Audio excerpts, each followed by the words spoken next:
Hi, I'm Lily Rigoli, and I'll be talking about employing models of human social motor behavior for artificial agent trainers. So many multi-agent tasks require creating training scenarios for both the skills involved in performing the task itself, as well as working effectively with other teammates. But this also means that instructors must undergo team training exercises, and this can be extremely costly in terms of time and money. In addition to this, experts could train with various biases and provide training of varying quality. So we're interested to see if an artificial agent could be used in place of an expert to train humans at a simple collaborative task. So in this talk, I'll first briefly go over our research approach, including the overall framework of embedded dynamics in agent environment systems, and I'll also discuss the task that we use to investigate this training approach, which has been developed and validated in a number of papers over the past years. Then I'll go into the current study design and the results of using an artificial agent trainer. So our overall research approach is a sort of three-part process, where the first stage involves experimentation with humans. We manipulate and measure behavior, for example, the behavior of humans performing a task together. Then in the second stage, we analyze the behavior and try and classify and understand the patterns and the structure present in the time series data. Finally, in the last stage, we then model the behavior by identifying the dynamical rules that shape and compose the behavior within that task. And of course, we test those models and see how well they resemble the human behavior, both in the movement dynamics as well as overall performance. And this approach comes from the idea that multi-agent dynamics are embedded in the physical couplings and interactions that constrain agent environment systems. So in this diagram, you have two agents, Agent I and Agent J, who are coupled to each other via physical forces and information. They also have sort of self-referential feedback about their own actions and states as well. And then both of those agents are coupled to the environment and the task. And within this system of couplings and interactions, the behavioral dynamics naturally emerge. Therefore, at a very sort of basic abstract level, we could say that a behavior X is a function of or emerges from a relationship between the forces and information coming from both the agents and the environment, as well as the neural cognitive constraints of the agents themselves. So now to jump back to modeling behavior, a growing body of research has demonstrated that much of the complex goal-directed behavior we see in humans can actually be represented quite well using a small set of dynamical motor primitives. So human actions are generally composed of discrete movements, such as reaching or throwing an object, and rhythmic movements, such as walking or hammering a nail. Of course, there's other types of actions as well, but those are just two very basic common actions. So these two action primitives can be modeled quite effectively using two fundamental behaviors of nonlinear dynamical systems, which are point attractors and limit cycles. So for example, a directed or a driven mass spring system or a self-sustained oscillator. So one of the tasks that we investigate and model using dynamical motor primitives is a version of multi-agent shepherding, where one or more sheepdogs or herders have to work together to corral a herd of sheep into a containment area.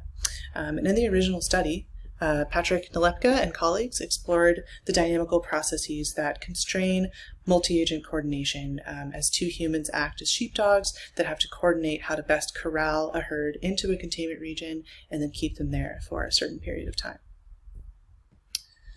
And what they found was that for successful pairs, they first tend to adopt a search and recover behavior in which both herders just go for whatever sheep was furthest from the containment area, but this strategy isn't very effective.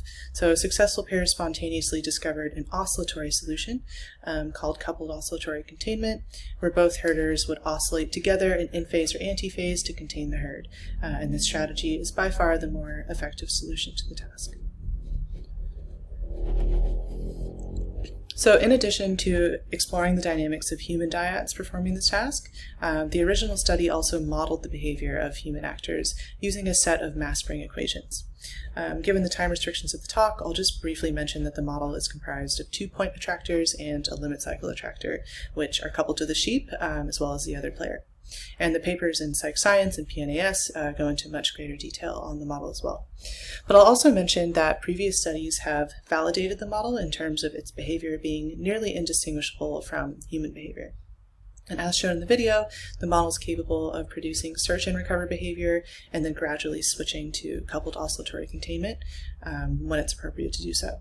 And this is accomplished using a very simple dynamical model.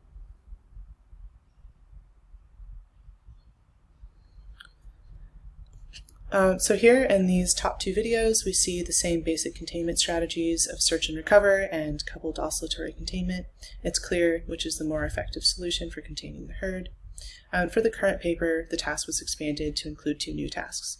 So on the bottom left is dealing with a perturbation, where participants have to work together to recontain a new sheep that appears on the field, while also preserving the original herd containment.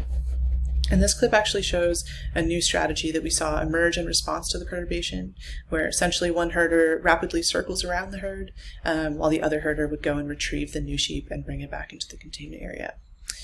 And then on the bottom right, we have the driving task, where the two herders had to work together to transport or drive the herd from one containment area to the next.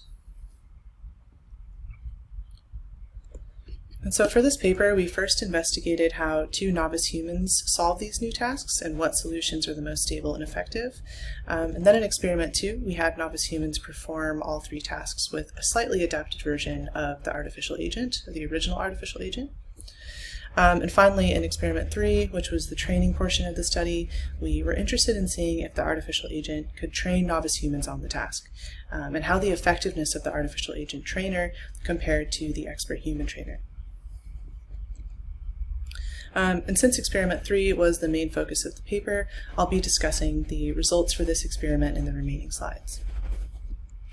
So in experiment 3, again the training portion of the study, we had two novice human participants come to the lab, and they were trained on the standard herding task with either an expert human trainer or an artificial agent trainer. After the training was completed, the two novices performed the perturbation and driving tasks together. So the results I'll show on the following slides are for these last two tasks after they had gone through their training. So here are the results for some of the performance measures for the perturbation task, where sheep appear on the screen and participants have to work together to recontain the new sheep. The leftmost bar graph shows herd travel, which is the cumulative distance traveled by the center of mass of the herd, therefore provides a sort of measure of the stability of the containment. And then next is the percent of containments where participants exhibited coupled oscillatory containment. And then next to that is the percent of perturbation instances that involved circling. And then the last graph is retrieval time, which was the time from when a new sheep appeared to when the herd was successfully recontained. And overall what we saw was that the differences in performance measures between the participants trained by an expert human and those trained by an artificial agent trainer were all non-significant. Then finally, here are some of the performance measures for the driving or the transportation task, where herders had to transport a herd from one containment area to the next. And again, herd travel and percent COC are both not significantly different between the two types of trainers. Attempts here refers to the number of attempts needed to successfully complete the task, and then driving time refers to the time it took a pair to drive the herd from one containment area to the next. And both of these measures are non-significant as well. So while these results contain no significant differences, it tells us that, at least in this context, expert human trainers could be effectively replaced by artificial agent trainers, and performance outcomes would be the same. And in doing so, we could save time and money and also increase our training frequency. So I'd just like to also acknowledge the key collaborators for this project, and please feel free to reach out to us with any further questions.